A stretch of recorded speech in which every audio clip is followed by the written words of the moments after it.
Our programs offer many languages. Please visit suprememastertv.com/schedule. Nos programmes offrent plusieurs langues. Veuillez visiter suprememastertv.com/schedule. Nuestros programas ofrecen varios idiomas. Visiten suprememastertv.com/schedule. Nossos programas oferecem vários idiomas. Acesse suprememastertv.com/schedule. हमारे कार्यक्रम पेश किए जाते कई भाषाओं में कृपया देखें suprememastertv.com/schedule。我们的节目提供多种语言，请看 suprememastertv.com/schedule。 Rancangan kami menawarkan banyak bahasa. Sila kunjungi suprememastertv.com/schedule. برامجنا متوفرة بالعديد من اللغات. يرجى زيارة suprememastertv.com/schedule. Наши программы предлагают много языков. Пожалуйста, посмотрите suprememastertv.com/schedule. Манай нэвтрүүлгүүд олон хэлээр гардаг. Зочлох хаяг suprememastertv.com/schedule. One of my poem when I was young, 1965, right? Yeah, something like that. I was 14, 15 then. And in my village, in my little village, on the back of my village, yeah, there was a couple, old couple, very old. Please continue watching to find out more. Supreme Master Ching Hai's lectures are not a complete meditation instruction. Please do not try alone. For free of charge guidance, please visit godsdirectcontact.org or contact any of our centers near you.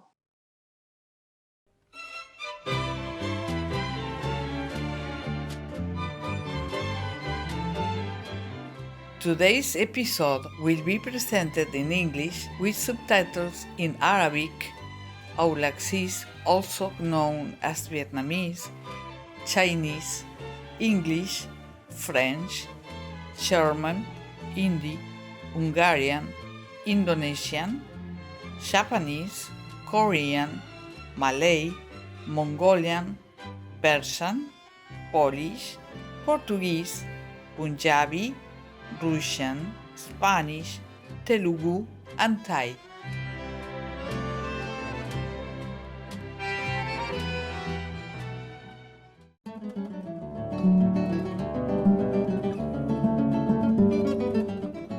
Cálidos saludos televidentes de Mente Abierta.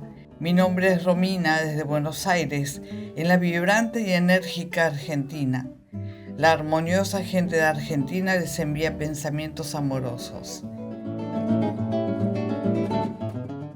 Argentina, el hogar del popular tango, se encuentra en el sur de Sudamérica. Su nombre se deriva de la palabra latina argentum, que significa plata. Esto se debe a los indígenas que dieron regalos de plata a los sobrevivientes de una expedición naufragada dirigida por Juan Díaz de Solís. Por lo tanto, también se le conoce como la Tierra de Plata.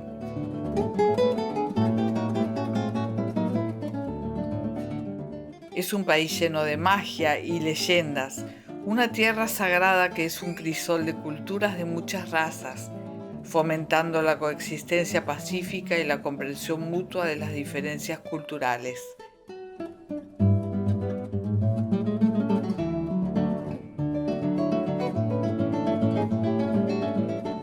Argentina está bendecida con una hermosa gran variedad de paisajes naturales, flora y fauna. La sorprendente variedad de animales cohabitantes, flores, árboles frutales y vegetales son verdaderos regalos del cielo que han hecho de este país un hogar especial para sus habitantes. Gentiles televidentes, es un privilegio compartir con ustedes un vislumbre de la musical argentina. Deseamos que disfruten del amor, la paz y la tranquilidad siempre.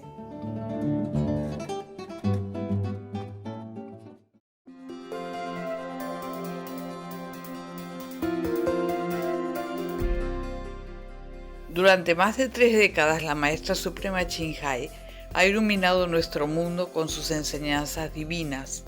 una maestra totalmente iluminada, imparte el método Kuan Yin de meditación a aquellos que desean descubrir inmediatamente la naturaleza de Dios interna y alcanzar en una vida la liberación eterna del ciclo de la transmigración.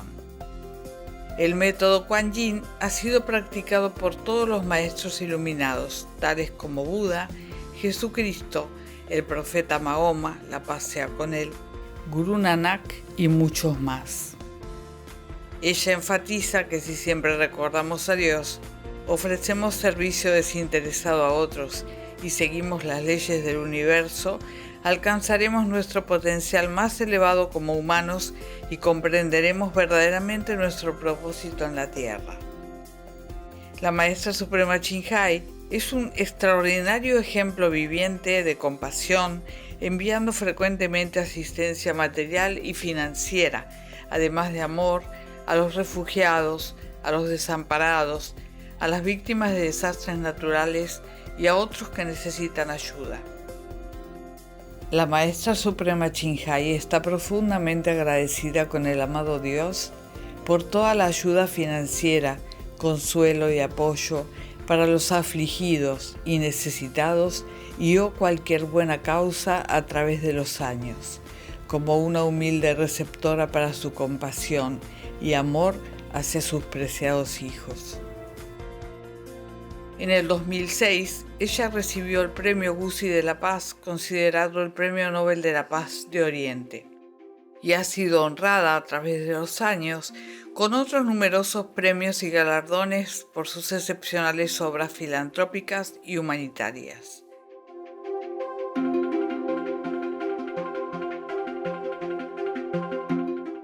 Una verdadera voz para nuestros preciosos amigos animales. Ella promueve la pacífica y amorosa dieta a base de plantas y prevé con el despertar de la humanidad hacia lo sagrado de todas las vidas, un tranquilo y glorioso mundo completamente vegano, donde los animales y las personas vivan en dichosa armonía.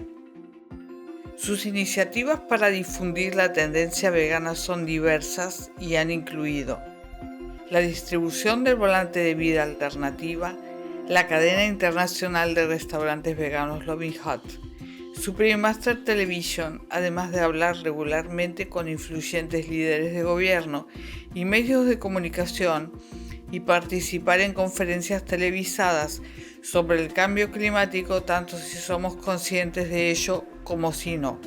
Sus esfuerzos han tenido una enorme influencia sobre la conciencia mundial del estilo de vida amigable con los animales y de cómo esta benévola forma de ser puede traer paz duradera entre las naciones a la vez que salvamos nuestro planeta del cambio climático.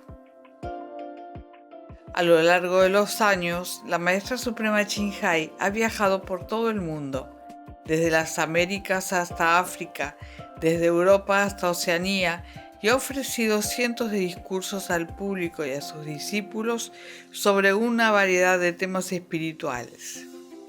Hoy somos bendecidos con la presentación de una de estas reveladoras conferencias titulada Historias Budistas, la historia de Tsai Ma, parte 2 de 6, en Entre la Maestra y los Discípulos, dada en inglés, el 7 de septiembre del 2015 en Francia.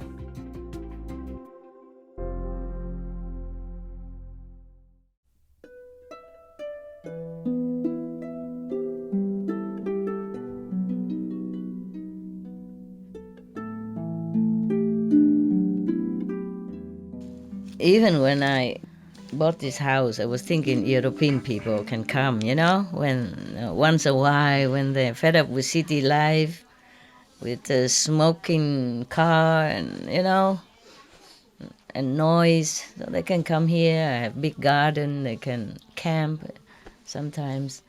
But then I think now that was a crazy idea. That was many years ago, Now European also bigger. I don't think my garden is enough even for one city group, one center. My garden is shaking already, thinking, Master, what are you saying? So scared. Please. Please, you know everything, Master, don't do this. And then they don't know that you're coming. They didn't know. Yeah. Yeah, anyway. We're okay, aren't we, yeah? Yes. Yeah, think of the refugees. How lucky we still are, no? Yes. Yeah. I always thought of the refugees in the war-ravaged country all the time. All the time. Not just today, yesterday, and the day before, but all the time. I was always thinking, imagine how they had to live, you know? Now summer is not too bad, but winter, sometimes they come in a strange country and they have no walls around them. Just a plastic sheet on top of their head, that's it. No cover around even, and children walk bare feet on the snow. And the mother has to use the snow to wash them. So, because even though the world is helping, yeah, but the number sometimes is a challenge for them, you know? Because the war is breaking down in different places and the number of refugees is so big, so overwhelming. Sometimes it poses a challenge to even the best organized and disciplined country like Germany. Yeah. So you cannot always blame them if they was reluctant, you know, any country reluctant to take refugees. Because they also have their internal problem to take care, you see what I mean? Yeah. And the huge number just come like that is really, it could threaten their ecosystem, their economy system and political system and all kind, you know. It's very difficult to take care of all people coming one go like that, all at once. Just like a restaurant, sometimes they very big restaurant and they're famous and all that, well organized, good food. But if a lot of customers come in all at once, they're also overwhelmed. It's very difficult for them to take care. And sometimes they have to turn some customers away. Yeah, this is the thing of this world, everything is so limited. And then because of that, love became also limited. Compassion, mercy become also limited. It's very difficult to govern a country already with millions of people. And then have internal problem, economic problem, and, you know, all kind of things that they have to take care already. And then suddenly came some strangers from somewhere, you know, has nothing in their hands to take care of themselves. So they have to almost like immediately give them food, drink, you know, a blanket, clothing, medicine, emergency, baby milk, all kind of things. This is also very difficult for any country to cope with. It's easy for anyone to just sit somewhere safe and secure and say, oh, why the government don't do this, why the government don't take in the refugees, why they don't have compassion. It's easy to criticize, but it's not easy for any government, any country to suddenly take in such a great influx of refugees like that. Especially language problem also. It's difficult for them to find translator, yeah, to organize their place. Okay, I tell them how to sleep here, sleep there, and go here, go there. And language problem could pose some misunderstanding and, you know, more sensitive, hurtful feeling for the refugees who had already been on edge, you know, going through a lot of hardship and lost everything already and exhausted. Yeah, from hunger, thirst, and tiredness of walking and hiding and, you know, escaping. It's really terrible world. The whole world is so bad. Yeah. And then if all diplomatic failed, then some government even has to resort to military actions, you know, then will be more war, yeah, bigger war, more war, there'll be more people die and more trouble, more suffering, more pain, more sorrow, more destruction, and then more rebuilding. Because also before the war, during the war, and after the war, Yeah. On SMTV, I told them to air the Cost of War. You've seen some of that, yeah? Wars in the world, the costs. Not included are emotional, psychological, physical, and spiritual damage for people, children, and future generations.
How much more do we want to pay?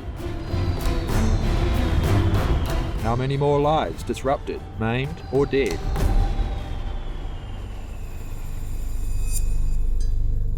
How much more loss and suffering do we want to see? How much do we want peace?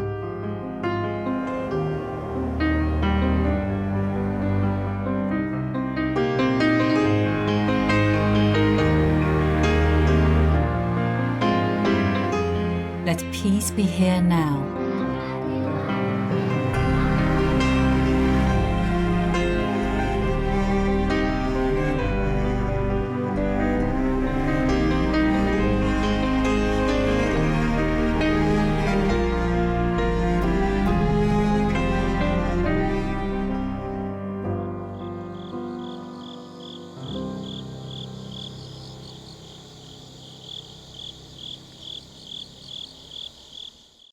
Not just humans' life, but economy. Yeah, whatever we all been saving and earning and building up, and then because of war, we're gonna lose it. And lose more. And take long time to rebuild everything again. Okay, I'm going to read you a story, huh? I think this is the last story of this book. Other story are maybe not so suitable, so I don't want to read it. Some are too bad. Okay, this is a story about a person named Saima. We should really thank the past masters, monks and nuns and scholars who has take time to record what the Buddha is teaching after the master's nirvana. and also for the past and present persons, lay or monks or nuns who has really dedicated themselves, sacrificed their time and precious health or under any difficult situation to translate this so that I can read it to you. And we have to thank them. And may they be blessed forever by all the Buddhas, past, present, and future. May their merit be immense. May they be liberated forever. Thank you.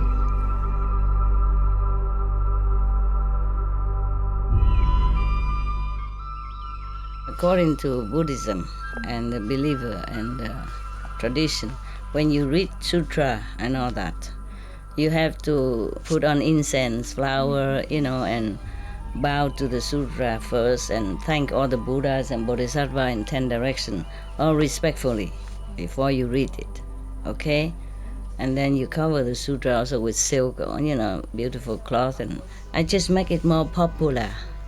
Yeah, more easy, simple. And I apologize to all the Buddha. I say if I done something wrong, according to the tradition, my heart is full of respect. It's just that I cannot always do that.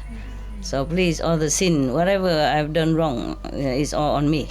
At least other people, they hear the names of the Buddha, according to the sutta, they will get benefit. Yes.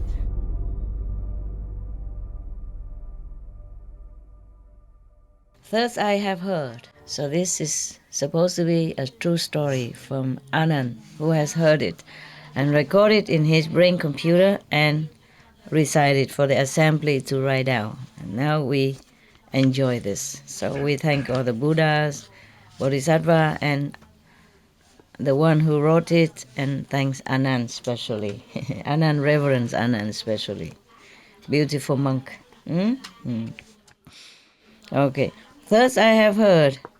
One time the Buddha was in the country of Refugee at the Bamboo Groves ashram with countless disciples. Yeah.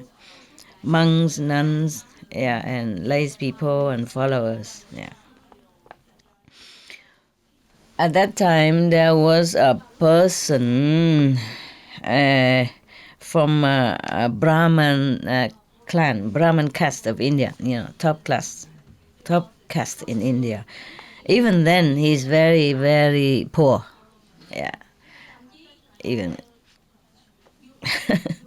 top caste, what for, huh? Poor is the same, or poor. He is very diligent. Yeah, he works hard.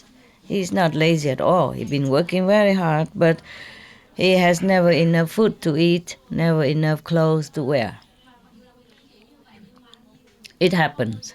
It happens.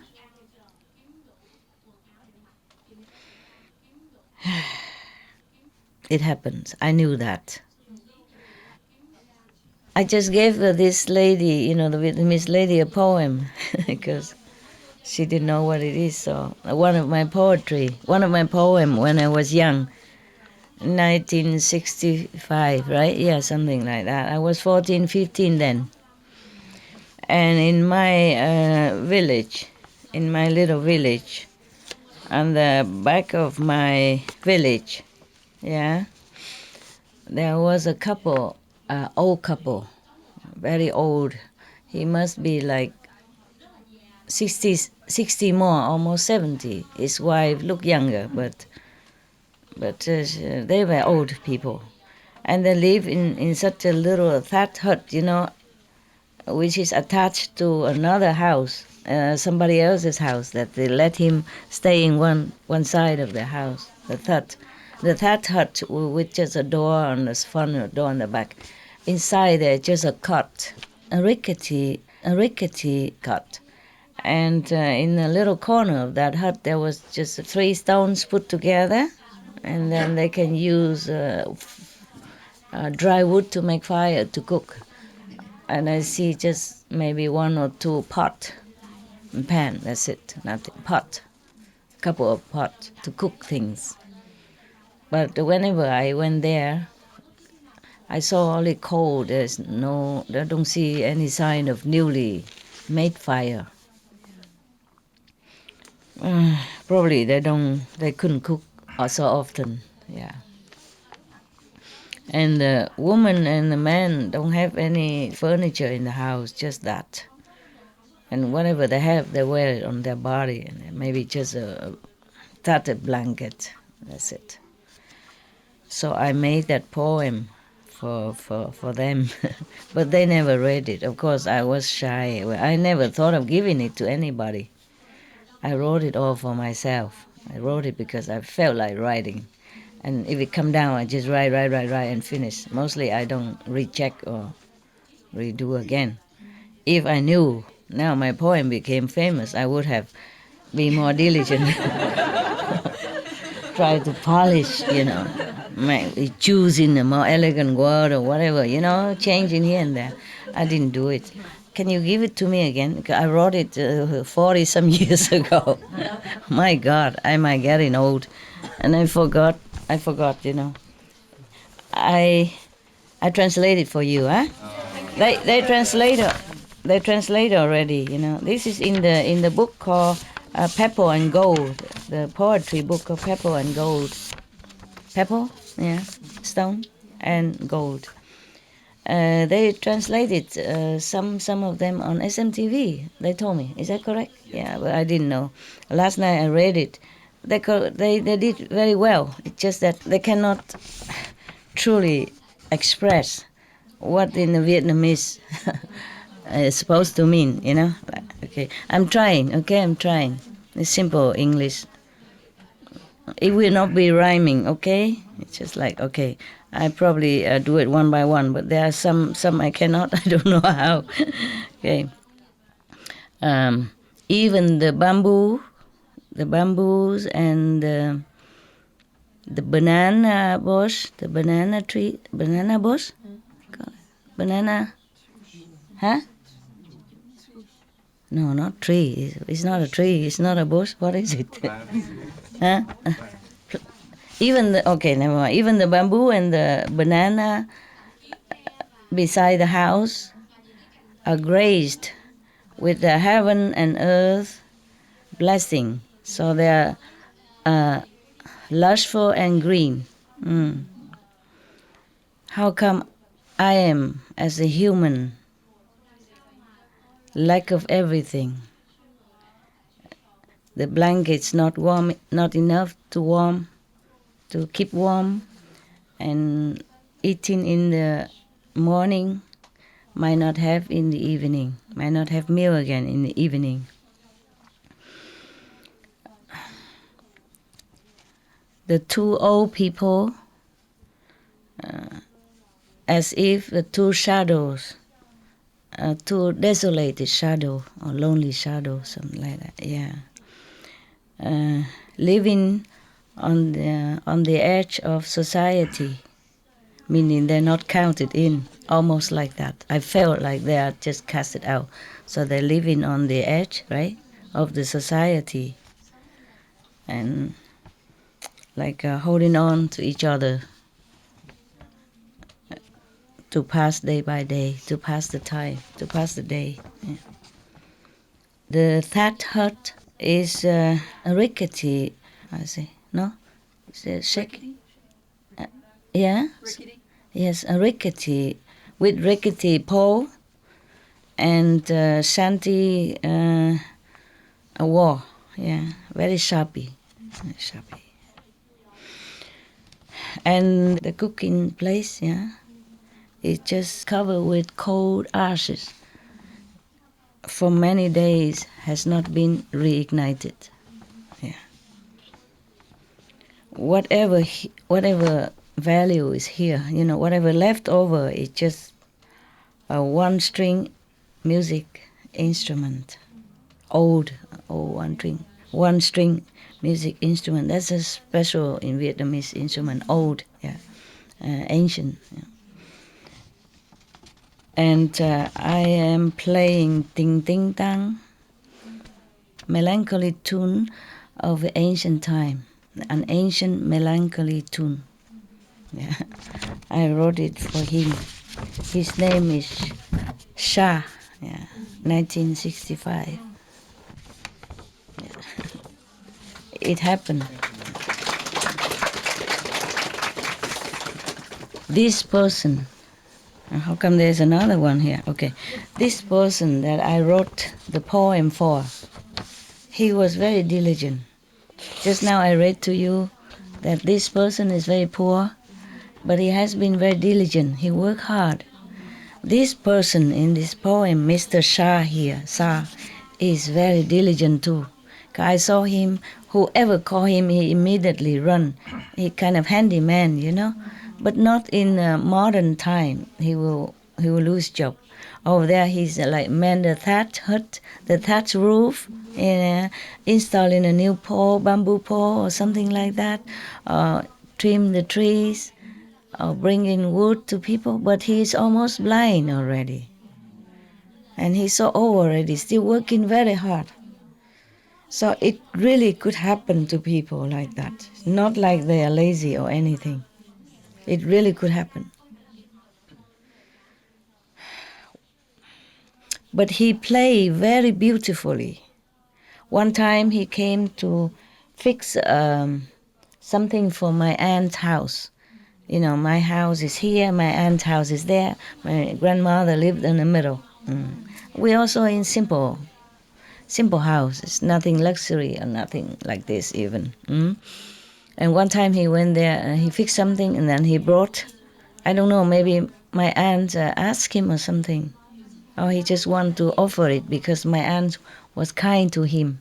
My aunt was, she owns a jewelry shop. Yeah, her sons and working to make jewelry, gold and stuff like that, yeah. And maybe she was kind to him, so he brought his one-string instrument, the only valuable possession he has. He brought it there and he played for us. He play and we children also sit around and listen. He play and he sing as well. He sing very sad song, lamenting almost like what's in here.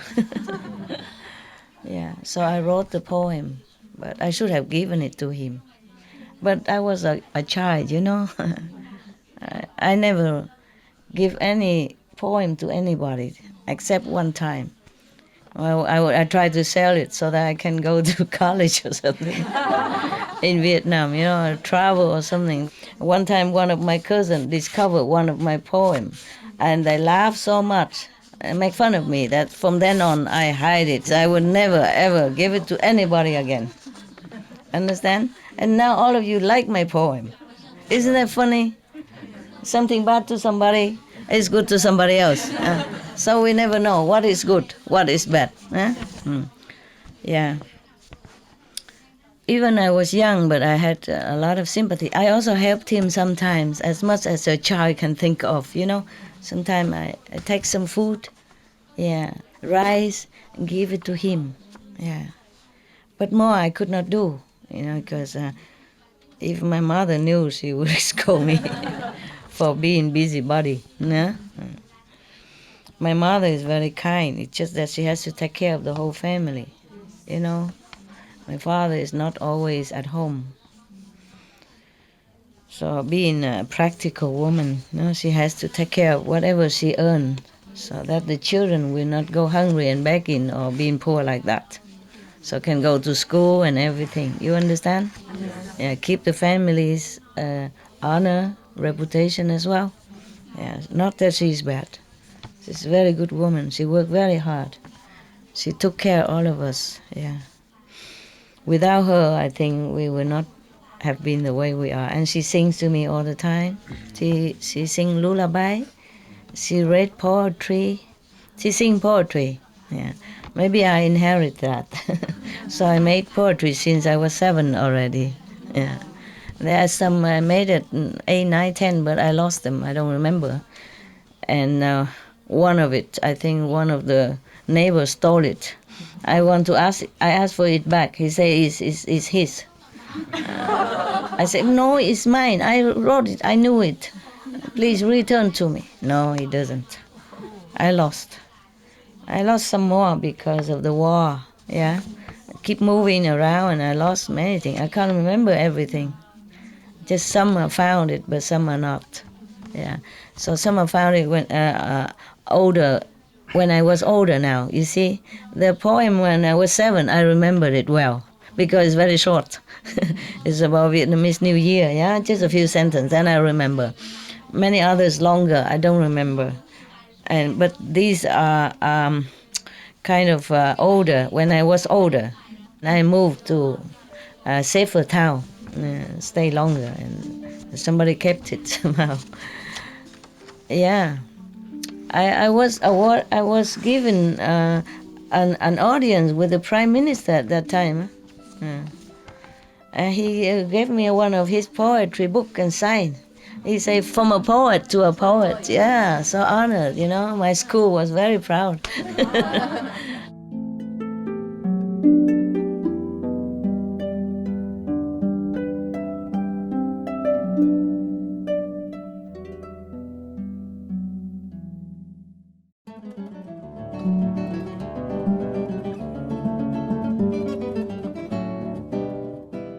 Nobles televidentes, gracias por acompañarnos en el programa de hoy titulado Historias Budistas, la historia de Sai Ma, parte 2 de 6, en Entre la Maestra y los Discípulos.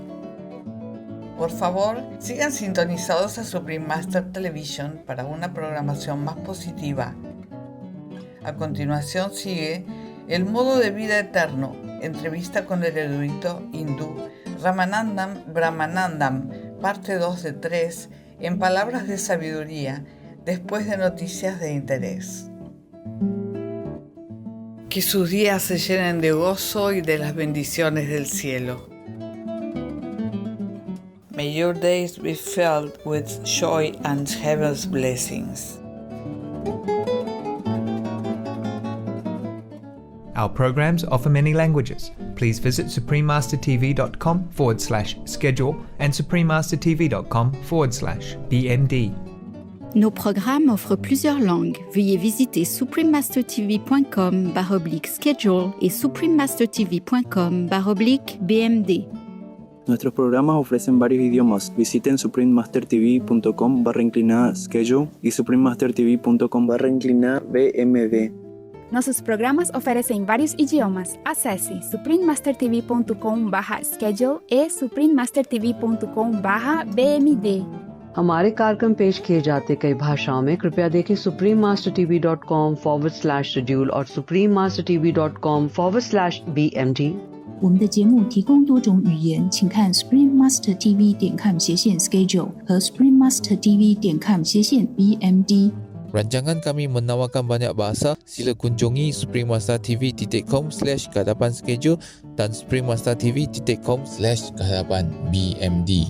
برامجنا متوفرة بالعديد من اللغات. يرجى زيارة suprememastertv.com/schedule و suprememastertv.com/BMD. Наши программы предлагают много языков. Пожалуйста, посмотрите suprememastertv.com /schedule и suprememastertv.com/BMD. Манай нэвтрүүлгүүд олон хэлээр гардаг. Зочлох хаяг suprememastertv.com/schedule болон suprememastertv.com/BMD.